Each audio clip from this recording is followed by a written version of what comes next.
दोस्तों, एक नया वीडियो लॉन्च। सारे दिन याद आ जाते हैं कि हम 26 जनवरी के दिन भी बनारस में प्रोग्राम कर रहे थे और आज 15 अगस्त के दिन भी मैं प्रोग्राम करने जा रहे हैं। ये हमारा सौभाग्य है, ये मेरा परम सौभाग्य है। इसलिए मैं आपसे चाहता हूं कि ऐसा सम्मान करें कि आज का दिन ऐतिहासिक हो जाए, इतिहास के पन्नों में दर्ज हो जाए कि डिजिटल तरीके से भी गुरुओं का सम्मान कैसे किया जाता है। इसलिए मैं आप सबके जोरदार सम्मान के साथ गुरुदेव को इन्वाइट करूंगा, आपके जोरदार वेलकम के साथ इन्वाइट करूंगा। Sir please welcome, come on the zoom. आप सबके सम्मान के साथ मैं सम्मान करना चाहता हूं। Please welcome sir, come on the Zoom, आदरणीय Dinesh Chaudhary sir, please welcome. धन्यवाद अवधेश जी और सारे हमारे कोर लीडर और जितने भी हमारे सीनियर टेक्निकल अचीवर हैं, रॉयल्टी अचीवर है, लीडरशिप अचीवर है, या हमारे किसी भी वाइटल पिन पर है, या हमारे डिस्ट्रीब्यूटर है, या हमारी बीच आज नई ऑडियंस होगी जो किसी के रेफरेंस से आज इस प्रोग्राम को सुनने आए। और जैसा भी अवधेश जी ने कहा, प्राण गीत को हम ये कहते हैं, इसको सुनना ही नहीं चाहिए, इसको अंदर उतार लेना चाहिए। प्राण गीत लाइन नहीं, हम तो एक एक शब्द बोलते हैं। अगर प्राण गीत का एक एक शब्द हमारे अंदर उतर जाए तो हमारा सारा विजन क्लियर हो जाए। और ये योग की बात है कि आपको पता है, एक संडे छोड़ के एक संडे हम प्रोग्राम करते हैं और एक संडे एलटीपी रहता है हमारा और एक संडे हमारा प्रोग्राम रहता है। और ये योग से आज का संडे 15 अगस्त आया, पता नहीं क्या प्लानिंग होगी ऊपर वाले की। और इसीलिए आज इस का जो टाइटल का नाम है कि स्वतंत्रता दिवस पर हम कैसे स्वतंत्र हों, तो इसके ऊपर हम आज बात करने वाले हैं आप सबसे। और इस स्क्रीन नजर आ रही है अवधेश जी? जी सर, आ रही है। ओके,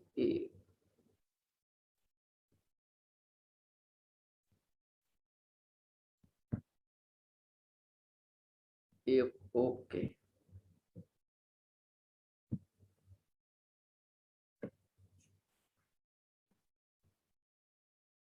आज का जो हमारा टाइटल है, स्वतंत्रता दिवस पर कैसे पाए स्वतंत्रता। और ये शायद 15 अगस्त नहीं होता तो इस टाइटल पे बात नहीं हो पाती। तो सबसे पहले आप सबको स्वतंत्रता दिवस की बहुत बहुत शुभकामनाएं, बधाई हो।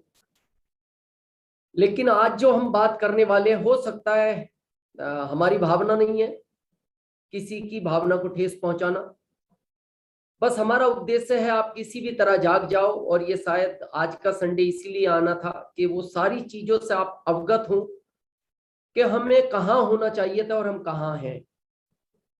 हमारे लिए, जैसा भी अवधेश जी ने कहा कि कितने लोगों ने इस देश को स्वतंत्र कराने के लिए अपना बलिदान दिया, नाम नहीं गिन सकते हम, इतने लोग हैं। ये देश आपसे उस तरह का बलिदान नहीं मांगता, ये देश आपसे अब डिफरेंट बलिदान मांगता है। और वो एक ऐसा बलिदान है कि जिसकी वजह से हम देश के पूरे नक्शे को बदल सकते हैं। आज सुबह जब हमारे देश के प्रधानमंत्री माननीय श्री मोदी जी, जब हमने उनका भाषण सुना तो हमें उसमें बहुत कुछ, जिस प्लेटफार्म पर हम आरसीएम के काम कर रहे हैं, वो प्लेटफार्म की बहुत सारी चीजें नजर आई, जिन पर भी हम आगे बात करेंगे। ये हमारे भारत का नक्शा है, आप देख रहे हैं। हर कोने में हर तरह के लोग हैं। अगर इस नक्शे को आप देखते हैं, जैसा भी अवधेश जी ने कहा था कि हम राजनीतिक रूप से आजाद हैं। आजादी का अर्थ समझते हैं? आजादी का अर्थ है हमें बोलने की स्वतंत्रता है, हमें घूमने की स्वतंत्रता है। लेकिन एक प्रश्न चिन्ह यहां लगता है, और ये शायद आपको अंदर से बहुत सोचने पे मजबूर करेगा।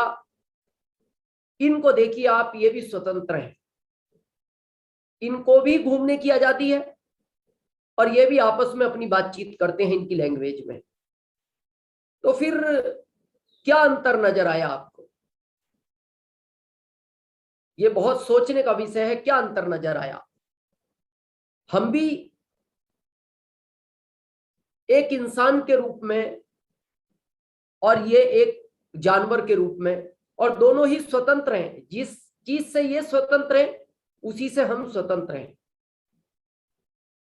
लेकिन जिस चीज से हमें स्वतंत्र होना चाहिए था उससे आज हम नहीं है, जो आपको आगे आगे सारी चीज नजर आएगी।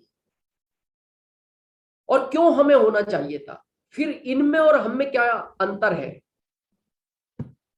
अंतर है इस चीज का, इंसान को ऊपर वाले ने माइंड दिया कि तुम इस माइंड का उपयोग कर कर जिस चीज को हाथ लगाओगे वो तुम्हारी होगी, जिस चीज को पाना चाहोगे वो तुम्हारा होगा।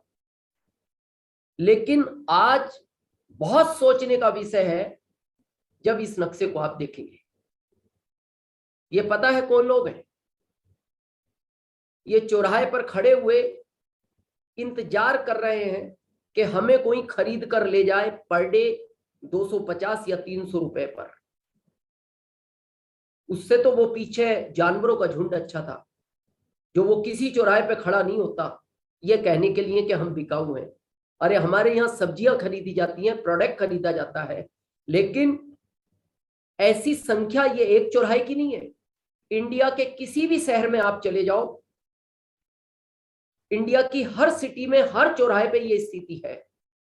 जो ये लोग ये कह रहे हैं कि हम बिकने के लिए तैयार हैं 250 रुपए 300 रुपए पर डे। फिर हमने पिछली पिक्चर देखी,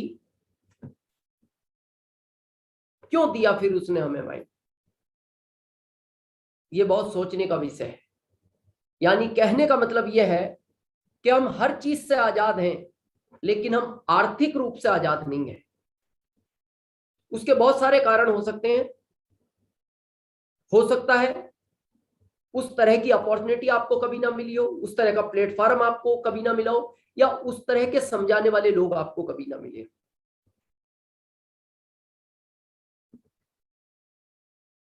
हमने अपने माइंड का ये यूज किया। जो आजाद थे जानवर, हमने उनको कैद कर दिया। हमने अपने आप को आजाद नहीं किया। बहुत सोचने का विषय है ये, और आज हमारा उद्देश्य भी यही है। टॉपिक शायद इसीलिए आया है कि शायद हम जितने भी लोग इंडिया से आज सुन रहे हैं, हम में से कुछ जग जाएं और शायद उस समाज को हम जगा सकें। हमने जो आजाद था उसको कैद कर दिया और उस जगह अपने दिमाग का यूज किया।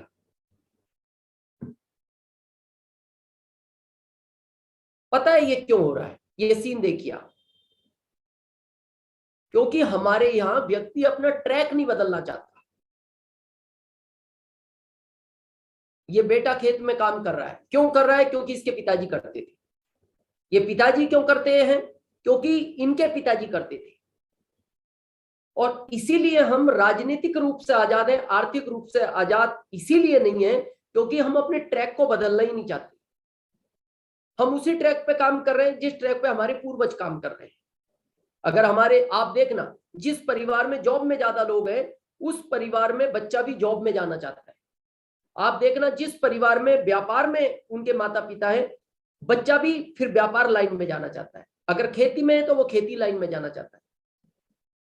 अभी जैसे पिछले चौराहे पे हमने देखा, एक वो बहुत बड़ा वर्ग है भारत का। क्यों है वो लोग? क्योंकि उन्होंने अपने माता पिता को भी देखा है। मॉर्निंग उस चौराहे पे खड़े होते थे, वो उस समय हो सकता है कीमत 50-100 रुपए पर डे हो, आज 300 है, इसीलिए वो भी खड़े हैं। जब तक हम ट्रैक नहीं बदलेंगे, जॉब एक ट्रैक है, जॉब को हम बुरा नहीं मानते, लेकिन हमें समझना पड़ेगा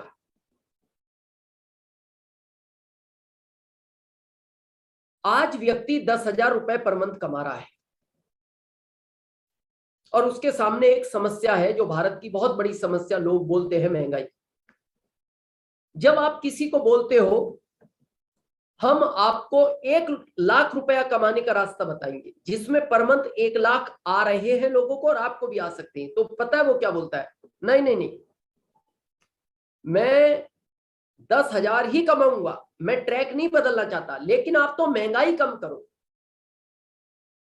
आपको क्या लगता है महंगाई दुनिया में दूसरे देशों में नहीं है? लेकिन उन देशों के लोग कभी भी इस चैलेंज को फेस नहीं करते और ना कभी इस तरह का काम करते हैं जो आगे आपको सीन दिखाई देंगे। महंगाई प्रॉब्लम नहीं है, हमेशा याद रखना, महंगाई प्रॉब्लम नहीं है, प्रॉब्लम है इनकम। 10,000 है तो महंगाई लगेगी, लेकिन अगर हम उसी इनकम को 1,00,000 कर लेंगे तो हमें महंगाई नहीं लगेगी, कभी भी नहीं लगेगी। आप देखना इन चीजों पे मुद्दा उठता है महंगाई का।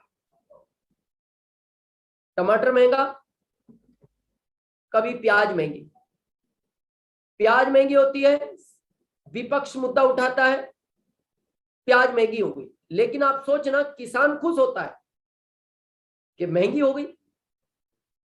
जब ये सस्ती होती है तो किसान चैलेंज करता है कि ये सस्ता हो गया।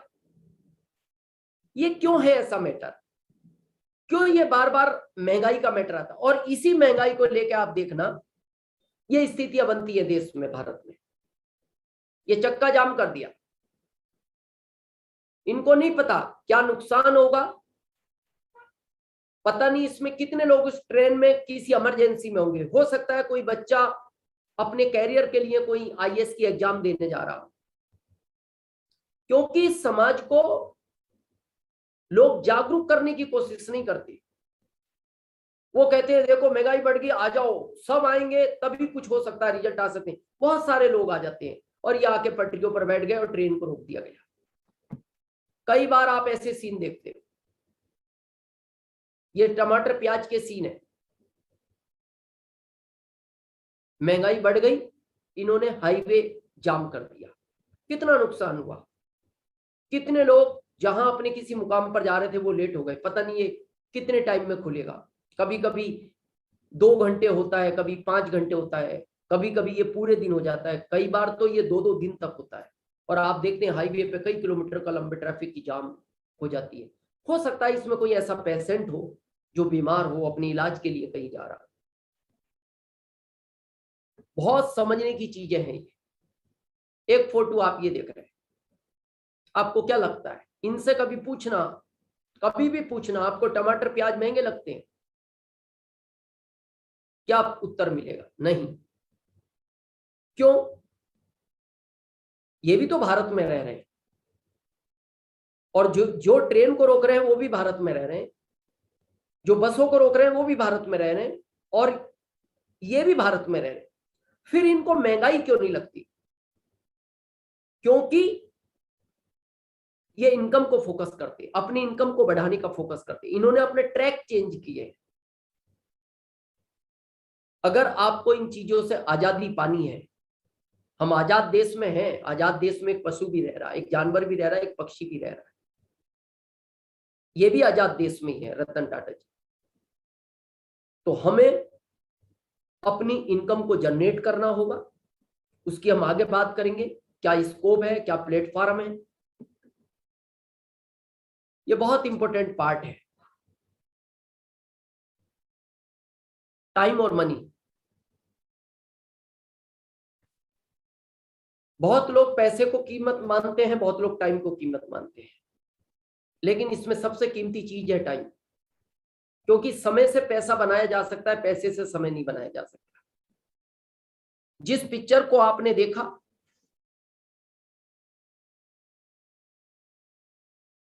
ये पैसे वाले क्यों हैं? इनके पास टाइम की बहुत वैल्यू है।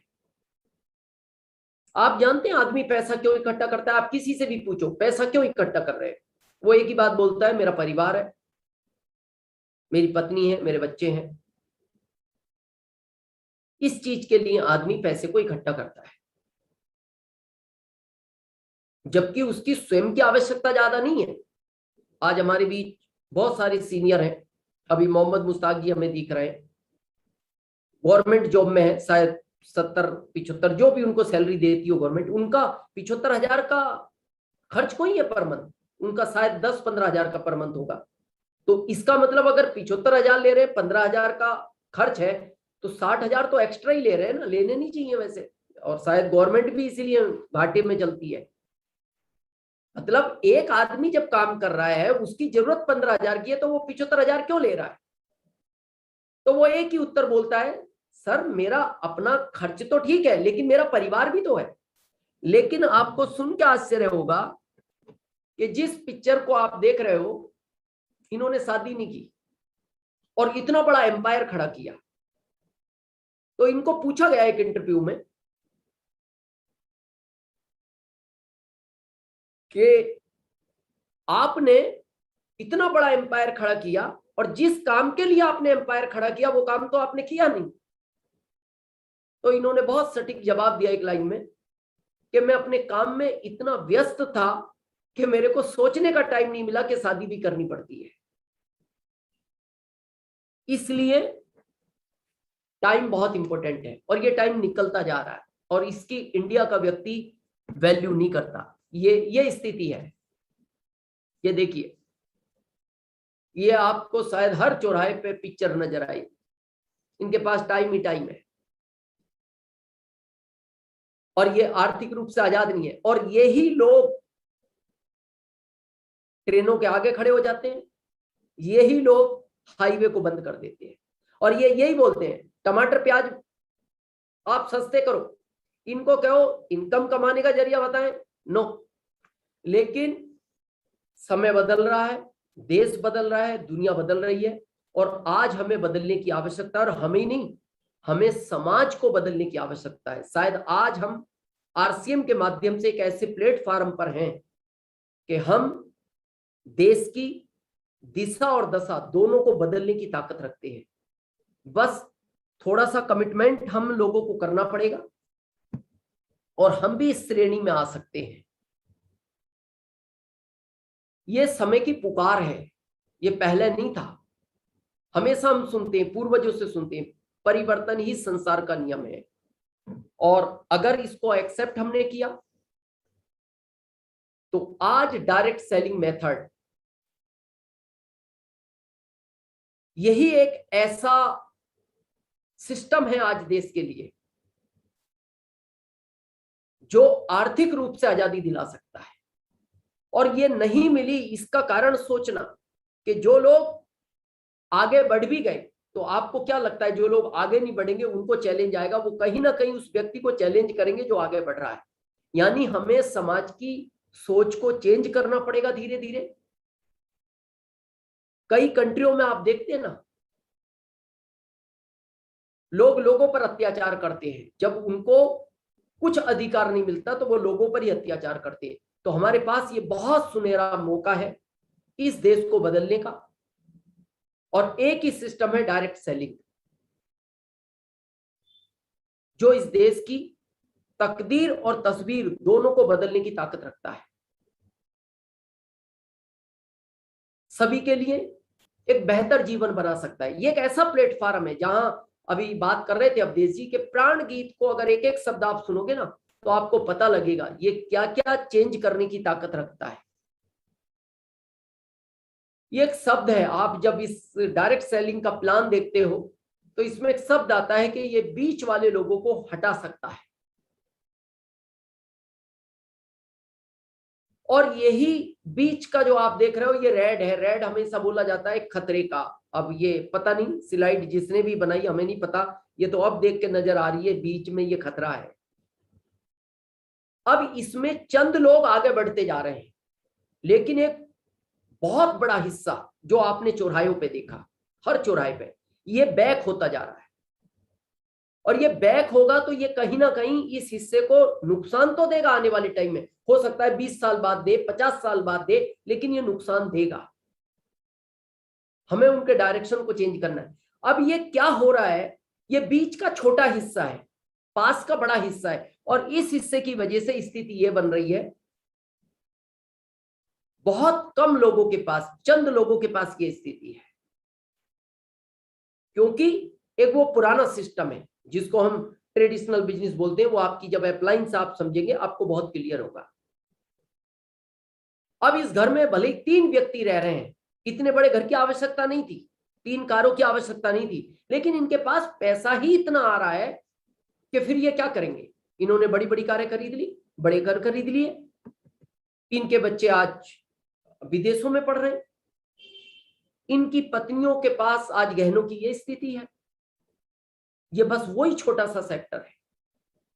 डायरेक्ट सेलिंग मेथड ने कुछ नहीं किया, डायरेक्ट सेलिंग मेथड ने बस इस बीच वाली कड़ी को हटाया है, जो छोटी कड़ी है, क्योंकि बड़ी कड़ी तो आप और हम हैं, ये 80% जनसंख्या है। उस बड़ी कड़ी के कारण ये चंद लोगों के पास इस तरह की सुविधाएं हैं। वो कड़ी हटती है तो वह सारी चीजें आप और हमको मिल सकती है। यह हमारा नहीं, यह भारत सरकार का मानना है, यह एक्सपर्ट लोगों का मानना है, जो डायरेक्ट सेलिंग मेथड की एक अच्छी नॉलेज रखते हैं उन लोगों का मानना है कि 2021 में इंडिया अभी ग्रो कर रहा है। अभी इसने अपना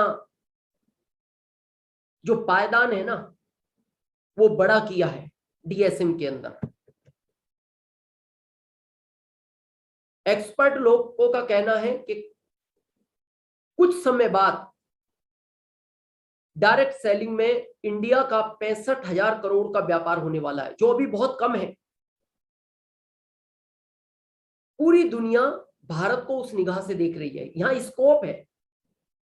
पता है क्यों? यहां यंग जनरेशन ज्यादा है, और आप देखते हो यंग के ड्रीम बहुत बड़े होते हैं, और ड्रीम पूरा करने का यही एक माध्यम है डायरेक्ट सेलिंग।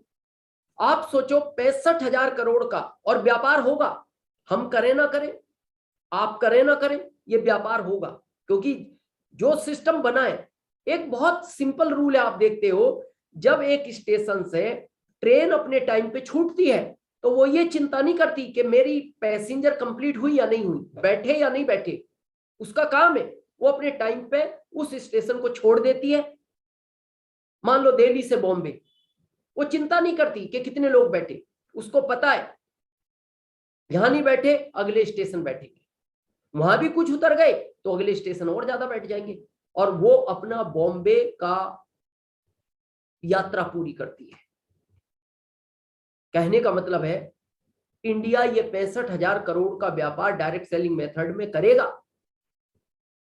हम कितना करेंगे ये हमारे ऊपर है, या हम करना चाहते हैं या नहीं करना चाहते ये हमारे ऊपर है, लेकिन ये सिस्टम उस काम को करेगा। युवा शक्ति देश का डायरेक्ट सेलिंग का बहुत बड़ा भविष्य है। कहना नहीं चाहिए, आज आपको पता है जॉबों से बाहर निकाला जा रहा है। इस महामारी में कई करोड़ लोगों को जॉब से बाहर निकाल दिया गया। आज माननीय मोदी जी ने एक बात कही और युवा शक्ति पे उन्होंने कही कि ये देश 25 साल बाद, उन्होंने ये भी कहा कोई भी प्रधानमंत्री रहेंगे लेकिन 25 साल बाद इस देश को आगे ले जाने में अगर किसी का बड़ा रोल रहेगा तो वो युवा शक्ति का रहेगा। और उन्होंने एक लाइन और कही आज कि अब युवा शक्ति को अपने पैरों पर खड़ा होना चाहिए, वो किसी का इंतजार ना करे। आज इस महामारी में लोग इन्वेस्टमेंट करते हुए डर रहे हैं। चाहता हर व्यक्ति है मैं कोई व्यापार करूं, लेकिन उसको लगता है कि इस महामारी में पता नहीं कितने लोग अरबपति से लखपति हो गए, करोड़ भी नहीं अरबपति से लखपति हो गए, तो उसको लगता है मेरे पास तो थोड़ा सा पैसा है, कहीं बिल्कुल ही खत्म ना हो जाए। वो आज एक सुरक्षित सिस्टम की तलाश में है, इंतजार कर रहे हैं, बस हमें उनको एक दिशा देनी है, और वो भी सही डायरेक्शन की दिशा देनी है। ये देखिए आप, बहुत इंपॉर्टेंट फैक्टर है ये। आज माननीय मोदी जी ने एक बात कही, अगर सुना हो आप लोगों ने, बेटियों के लिए स्पेशल उन्होंने कही इस ओलंपिक में बेटियों का बहुत बड़ा रोल रहा। फिर उन्होंने एक चीज और कही कि बहुत सारी बेटियां मेरे को पत्र लिखती थी कि सैनिक स्कूल में हम क्यों नहीं पढ़ सकते। बोले फिर गवर्नमेंट के माइंड में विचार आया और बोले इस साल हमने कानून में कर दिया है, मिजोरम या कहीं का उन्होंने जिक्र किया कि वहां पहली बार हमने बेटियों को, बेटों को नहीं, ओनली बेटियों को अनुमति दी। और अभी उन्होंने कानून में कर दिया कि अब कोई भी बेटी इंडिया के किसी भी सैनिक स्कूल में पढ़ सकती है। और दूसरी उन्होंने बहुत इंपॉर्टेंट लाइन कही, वहीं आज हमने कहा ना कि माननीय श्री मोदी जी ने आज वो जो बात कर रहे थे, हमें ऐसा लग रहा था कि कहीं ना कहीं इनको डायरेक्ट सेलिंग मेथड का और आरसीएम का प्लेटफॉर्म से इनको लग रहा है कि ये देश इसी से आगे बढ़ेगा। उन्होंने कहा कि अब भारत को जरूरत है कि बेटियां बेटों के साथ कंधा मिला के चले। और आपको पता है इस सिस्टम के अंदर जब से बेटियों ने भागीदारी शुरू की है, और आप देखते हो यहां बहुत सारे हमारे कोर लीडर बैठे हुए हैं, कि जिस फैमिली में महिलाएं इन्वॉल्व हैं वहां आरसीएम का अलग रूप है, अलग पीने हैं। जहां फैमिली इन्वॉल्व नहीं है वहां अलग रूप है। और अभी इस महामारी में बहुत सारी बेटियों ने हमारे इन्वॉल्वमेंट ली है इस एक साल के अंदर, और आप इसका एग्जाम्पल सितंबर के अंदर देखेंगे। छोटी छोटी बेटियां आपको लीडरशिप और रॉयल्टी के रूप में दिखाई देंगी एक साल की मेहनत में। और उसमें सबसे बड़ा काम जो आप हमारे पीछे देख रहे हैं, हमसे बहुत लोग बोलते हैं कि सर आप कहीं और अच्छी जगह भी मीटिंग कर सकते हैं। हम कर सकते हैं, बहुत सारे स्पेस हैं, लेकिन हम यहाँ क्यों करते हैं? पीछे हमारे डिस्प्ले वॉल है। इस सिस्टम में अगर फैमिली को इन्वॉल्व करना है और बहुत बड़ा काम करना है तो ये एक बहुत बड़े टूल के रूप में काम करेगा आपका डिस्प्ले वॉल। जिन फैमिलियों में डिस्प्ले वॉल शुरू हो गया है उन फैमिलियों का बिजनेस बहुत गति के साथ बढ़ने लगा है। ये जो अभी हमने बेटियों का जिक्र किया ना, वो बेटियां आगे बढ़ रही हैं जिन्होंने डिस्प्ले वॉल पे काम किया और अपने ग्रुप में डिस्प्ले वॉल पे काम कराया। तो डीएसएम की भी आज की पुकार है, जितने यहाँ हमारे सीनियर हैं, जितने डिस्ट्रीब्यूटर हैं, आपको भी एक ही रिक्वेस्ट है, आप बेटियों को इन्वॉल्व करें। यहाँ बेटियों का एक शब्द दिया गया है, बेटियों के बढ़ते कदम। उसमें एज का कोई फैक्टर नहीं है, वो 60 एज हो, 50 एज हो, 40 हो, 30 हो, 20 हो, बस वो शब्द है बेटी।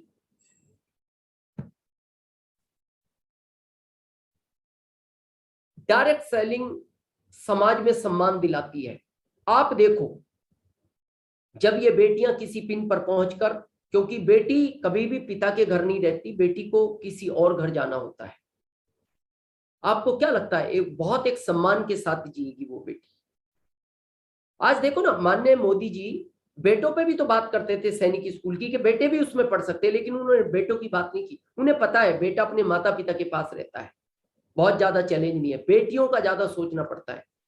तो उन्होंने कहा हो सकता है बेटियां उस जगह पढ़ के अच्छा एक टैलेंट लेकर, उन्होंने ओलंपिक का जिक्र किया और आप हम सब ने देखा कि हमारे देश को बहुत बड़ा सम्मान ओलंपिक में बेटियों की वजह से मिला। डायरेक्ट सेलिंग मेथड में भी बहुत बड़ा सम्मान ये बेटियां हमें समाज में दिला सकती हैं। बहुत पावरफुल स्लोगन है ये, स्वस्थ भारत, और ये आज की बहुत सख्त जरूरत है। आप हमेशा हमारे सीनियर या आपके जितने भी कोर लीडर हैं आपसे बात करते हैं, आपको क्या लगता है ये जो वायरल है अभी, क्या और वायरल नहीं आएंगे? बहुत सारे वायरल आएंगे, लेकिन हम उन वायरलों से अगर बचा सकते हैं तो इस सिस्टम के जो हमारे प्रोडक्ट हैं उसकी वजह से हम इस भारत को एक नए भारत, स्वस्थ भारत की कैटेगरी में ला सकते हैं। एक ऐसा भारत जिसकी कल्पना पूरी दुनिया सोच रही है और जिसके बारे में कह चुके हैं लोग कि आने वाले समय में ये भारत एक अलग तरह का भारत होगा और जिसमें डायरेक्ट सेलिंग मेथड का बहुत बड़ा रोल होगा।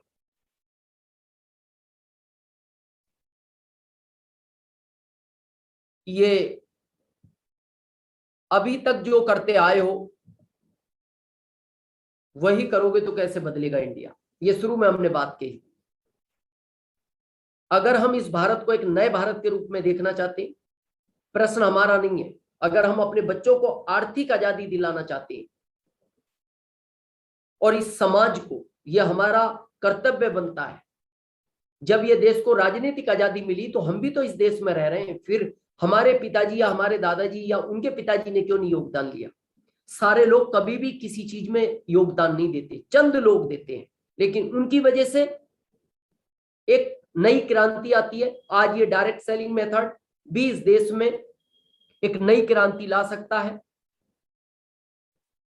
अगर हम ट्रैक चेंज नहीं करेंगे, आप देख रहे हैं पिताजी करते होंगे, कर रहे हैं, तो शायद स्थितियां ऐसी रहेंगी। लेकिन अगर आप चाहते हैं कि अब स्थितियां ऐसी हो, क्योंकि आप देखते हो ना, अगर आपका अच्छा घर है और किसी का गलत होगा तो उसकी निगाह हमेशा आपके घर पर रहेगी। और यही एक ऐसा सिस्टम है जो हर व्यक्ति का ऐसा घर बनवाने की ताकत रखता है। सिर्फ उसको थोड़ा सा डायरेक्शन देना है और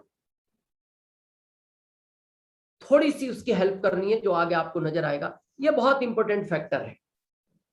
आपको क्या लगता है, आप सब सीनियर अपनी अपनी फिजिकल मीटिंग भी कर रहे हैं, डिजिटल मीटिंग भी कर रहे हैं, लेकिन फिर भी बहुत लोग विचार करते हैं, इंतजार करते हैं। सर मैं सोचकर बताऊंगा, मैं अपने घर वालों से बात करके बताता हूं। हम आज तक नहीं समझे कि आपको खाने का ऑयल लेना है, इसमें किसी से क्या पूछना है और किस चीज का वेट करना है। वेट करना कोई बुराई नहीं है, अधिकार है आपको सोचने का, लेकिन बहुत सोचने का विषय है कि इंतजार में क्या होता है। ये व्यक्ति फसल नहीं बोना चाहता था, इसने इंतजार किया कि अगर बारिश हो जाए अच्छी तो मैं फसल बोने का विचार करूंगा। इसने इंतजार किया और इतनी तेज बारिश हो गई कि अब इसके खेत में पानी भरा हुआ है, तो अब ये फसल भी नहीं बो सकता। तो आप लोगों के साथ कहीं ऐसा ना हो जाए कि आप इंतजार करते रह जाएं कि मैं और इंतजार करूं या मैं किसी और से डिस्कस करूं, और पता लगे इस तरह की स्थिति आपके साथ हो जाए और डायरेक्ट सेलिंग मेथड में जहां आप पहुंचना चाहते हैं वहां शायद आप ना पहुंच पाए। इसलिए इंतजार की बहुत आवश्यकता नहीं है। यह सिस्टम अभी हम बात कर रहे थे, यही एक ऐसा सिस्टम है जो मदद का है। और जब हम किसी की मदद करते हैं, कोई मदद करना नहीं चाहता और करता भी नहीं, लेकिन यह सिस्टम बोलता है कि जब तक आप मदद नहीं करोगे तब तक आप आगे नहीं जा सकते। तो जब हम किसी की मदद करेंगे तो वो तो आगे बढ़ेगा, उसको अच्छा लगेगा, समाज को अच्छा लगेगा, देश को अच्छा लगेगा, आपके आस पड़ोस को अच्छा लगेगा कि देखो ऐसा व्यक्ति है। सिर्फ अभी हम तो कहते हैं कि आप हेल्थ पे जागरूक करो। अभी हेल्थ पे जागरूक करने के बाद बहुत सारा प्रोडक्ट आज मार्केट में रन हो रहा है। आज हमारी बात हो रही थी, हमारे एक बहुत सीनियर रॉयल्टी अचीवर हैं जो भीलवाड़ा के नजदीक रहते हैं। उन्होंने कहा sir per day RCM world से पर डे 80 से 100 ट्रक निकलते हैं प्रोडक्ट लेके इंडिया के कोने में, पर डे 100 एवरेज। एक ट्रक में 20 से 25 लाख का प्रोडक्ट रहता है। आप सोचो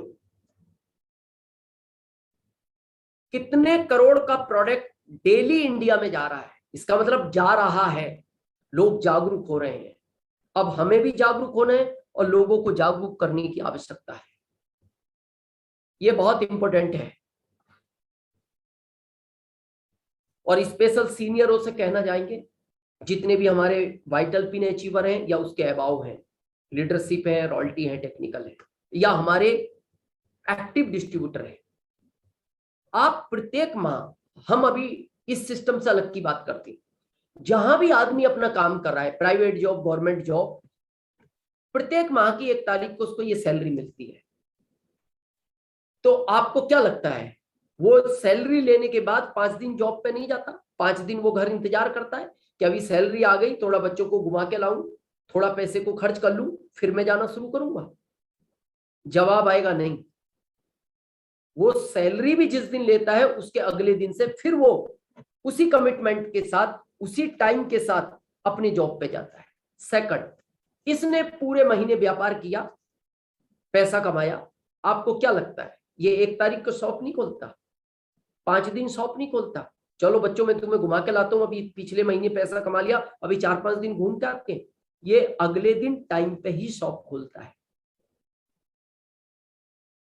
लेकिन यहां जैसे ही आपका बिजनेस लॉक हुआ 31 तारीख को या 30 तारीख को, 5-7 दिन तो व्यक्ति बिल्कुल एकदम कंफर्ट जोन में रहता है, प्रोडक्ट की परचेसिंग करने भी नहीं जाता। डायमंड क्लब भी वो 10 के पहले देखता है, अब 10 तारीख आने वाली है, डायमंड क्लब कर लूं अपना। ये इंतजार का टाइम नहीं है। 65,000 करोड़ का व्यापार इंडिया में होने वाला है, ये इंतजार का टाइम नहीं है। जिस तरह आप अपना जो भी पहला व्यापार, जो भी जॉब, जिस कमिटमेंट के साथ करते हो, और वो पूरी लाइफ करना है, इसको आपको क्या लगता है ये दुकान 20 साल खोलेगा? जब तक इसका शरीर काम करेगा ये दुकान खोलेगा, फिर इसके बच्चे खोलेंगे। ये सिस्टम बोलता है 5 साल बिल्कुल सीरियस और ईमानदारी के साथ काम कर लो, उसी कमिटमेंट के साथ, शायद इसको तो दुकान इसको भी खोलनी पड़ेगी, इसके बच्चों को भी, आपकी 7 पीढ़ियों को कोई काम नहीं करना पड़ेगा, ये सिस्टम बोलता है। और ऐसे प्रूफ हमारे इंडिया में डीएसएम के अंदर है। आज माननीय मोदी जी ने इस बात का भी जिक्र किया, आत्मनिर्भर भारत, और ये बना रहा है हमारे सिस्टम, आज इस भारत को आत्मनिर्भर भारत बना रहा है। अब ये जो आप लोगों देख रहे हैं, डायरेक्ट सेलिंग मेथड के नाम पे बहुत सारी कंपनियां हैं, और कुछ समय में बहुत अच्छी न्यूज आपको मिलेगी, गवर्नमेंट उसके ऊपर काम कर रही है। जो एथिकल लीगल कंपनियां हैं वो ही बचेंगी, बाकी सारी कंपनियों पे बहुत जल्दी ये सारी चीजें आपको देखने को मिलेंगी। अब प्रश्न आता है, बहुत सारी कंपनियां हैं तो आरसीएम ही क्यों करना चाहिए? बहुत ध्यान से सुनना और ये चीज आपको समझ में आएगी। आरसीएम ही एक बेस्ट प्लेटफॉर्म क्यों है डायरेक्ट सेलिंग मेथड में इंडिया के लिए?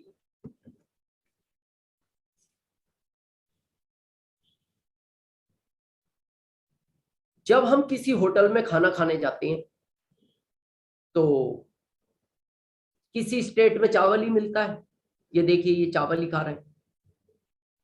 किसी स्टेट में पंजाबी भोजन ही मिलता है, गुजरात जाओगे तो गुजराती मिलता है, उसमें मीठा डालते हैं।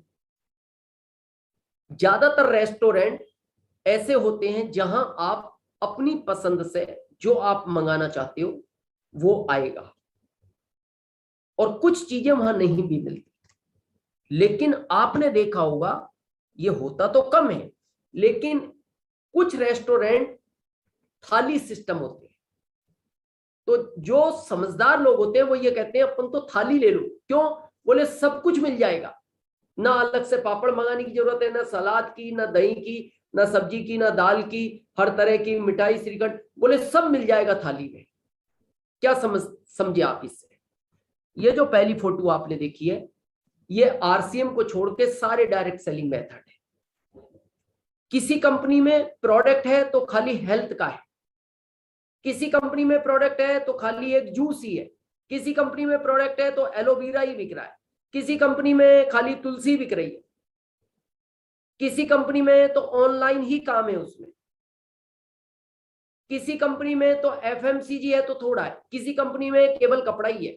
यानी वहां थाली नहीं है, कहीं चावल है तो कहीं चपाती है तो कहीं मीठा खाना है तो कहीं चरखा खाना है। लेकिन आरसीएम एक संपूर्ण थाली है जहां हर व्यक्ति के लिए हर व्यंजन है, हर कैटेगरी के लिए है, उसको जो पसंद हो। जैसे थाली का सिस्टम पता क्या होता है, भर पेट खाओ।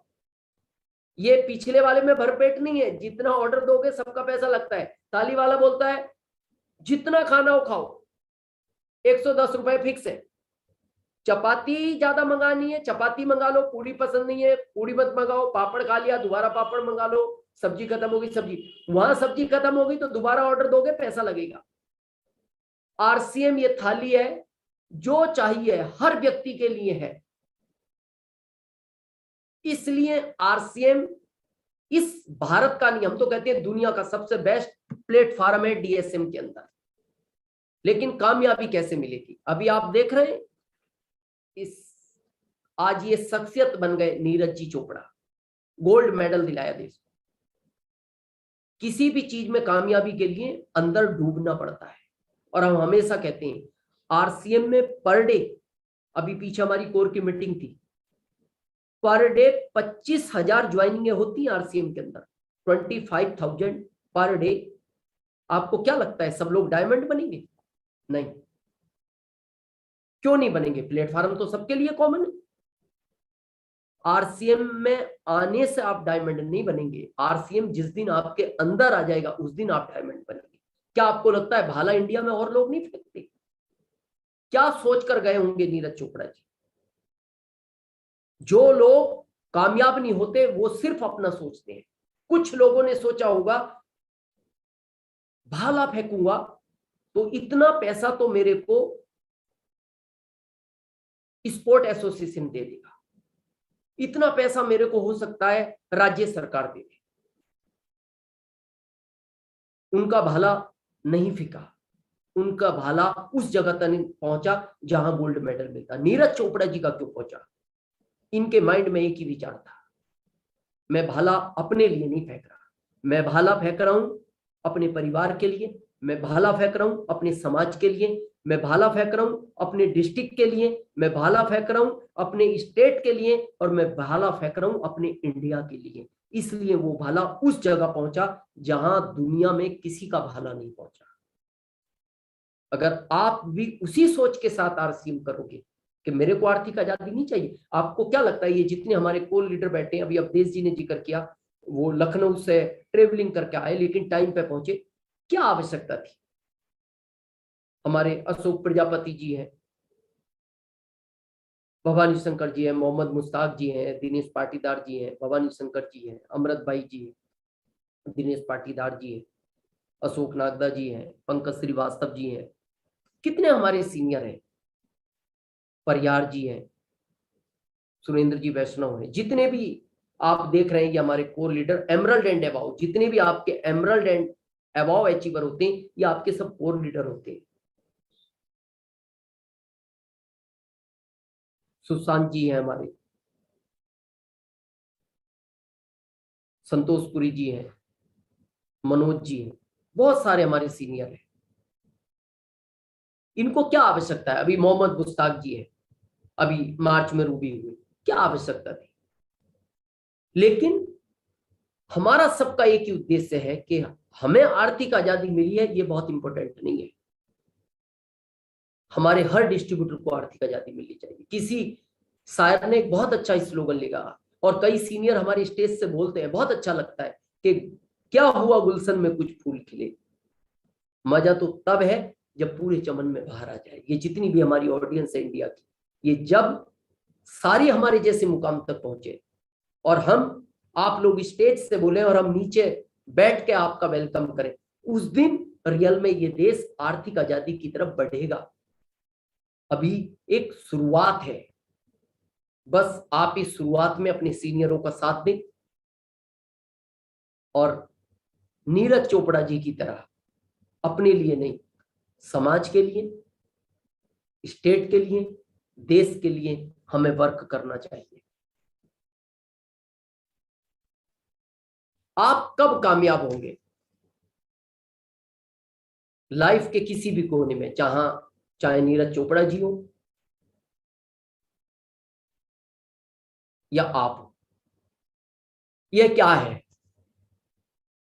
ये बहुत अलग अलग तरह के आपके विचार आ रहे होंगे मन में, ये किसी को पता है क्या लग रहा होगा? कोई कहेगा ये